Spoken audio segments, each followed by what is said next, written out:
Hi, everybody, and welcome to our Friday Footnote. Glad you could join us today and uh, just kind of thinking about what's going on in our world today. And it can be so overwhelming, it can be so upsetting, it can be so confusing. It just makes you want to scream, right? And I don't know about you, but sometimes, yes, even the preacher, even me, even those that believe in God are going, God, where are you? Uh, and as we've been going through these difficult times, I find a comfort in the Psalms, and I want to read this psalm for you today, Psalm 77, and just talk about it for a moment. And pray it to be an encouragement to you as it has been for me. Psalm 77, and it reads, I cried unto God with my voice, even unto God with my voice, and he gave ear unto me. In the day of my trouble I sought the Lord. My soul ran in the night, and it ceased not. My soul refused to be comforted, and I remembered God and was troubled. I complained, and my spirit was overwhelmed. Selah. And this is a song, and when you see Selah, that means an interlude or a pause. And so he sets up, I cried out to the Lord. I was troubled. And even when I thought of the Lord and I prayed all night long and I still wasn't comforted. And I remembered God and I was still troubled. I complained. I was upset. And then he goes on. It says right there, it's Selah. Take a breath, take a pause, interlude. And then thou holdest mine eyes, waking. I am so troubled that I cannot speak. I can't sleep. I can't speak. I've considered the days of old, the years of ancient times. I call to remembrance my song in the night. I commune with my own heart, and my spirit made a diligent search. So he's remembering the old days, and he's looking backwards, and he's getting a little depressed here. He's getting a little down. He says, uh, I call to remembrance my song in the night. I commune with mine own heart. And you hear that? He's listening to himself. He's listening inside himself to not the Lord. He's listening to his own. He's having a pity party, is the best way to say that.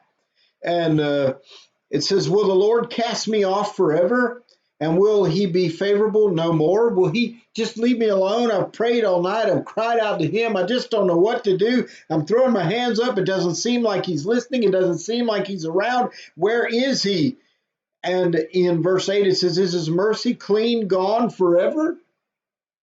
Is it clean gone? That's King James, but it sure sounds Southern. Is that clean gone? Is his mercy gone? Does his promise fail forevermore? Is his promises false? So here is this psalmist writing, and he is questioning God. He's had enough. He's throwing his hands up. As God's promises, are they not true? Are they failing us now? Hath God forgotten to be gracious in verse 9? Hath he in anger shut up his tender mercies? Selah, interlude. So he's complaining here, he's fussing. And then in verse 10, it says, and this is my infirmity. This is my problem. This is my infirmity. This is what I'm dealing with. Now, he's just had an interlude. He's just thought about all these things. And it says, this is my infirmity. This is my problem. And here's where he shifts his focus. Here's where his mind shifts. Instead of talking to himself and complaining, here's where he shifts. He said, but I will remember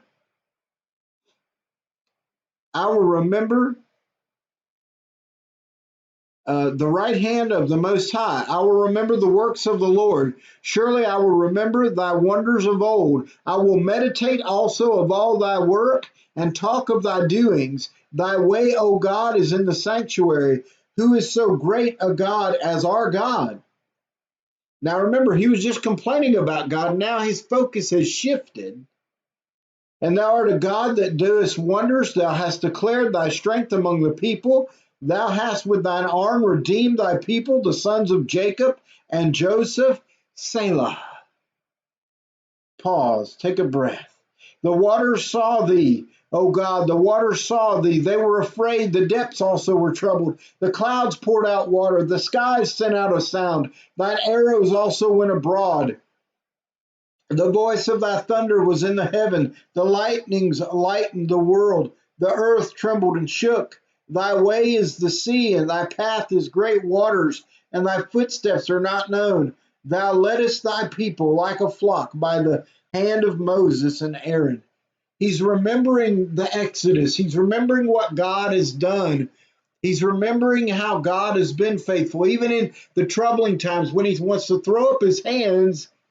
He complains to God, but then I think in this we see God turning his mind around, and he shifts his focus. He shifts his mind, and his eyes shift where he's focusing. He's not focusing inward on himself. He's not focusing outward on his circumstances, but he's focusing upward on God and what God has done, and he begins to rejoice in that. He begins, and here we see a study in how to meditate on God and the character of God, the Word of God, and how it can help us when our back's against the wall, when we feel like we want to throw our hands up and say that's enough, when we even are complaining to God or about God, that when we begin to meditate on the goodness of God, Paul reminds us to do that in Philippians 4:8, whatsoever things are good, whatsoever things are lovely, whatsoever things are of good report, think on these things.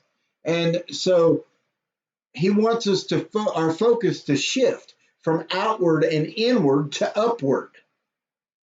So in this crazy time, remember that God did not bring us this far to leave us. And when we put our trust and our hope and our faith in him, he not only rescues us from eternal punishment without him, but he redeems us for eternity with him, but he also walks with us and gives us joy and peace and a wonderful, blessed existence here on this side of eternity.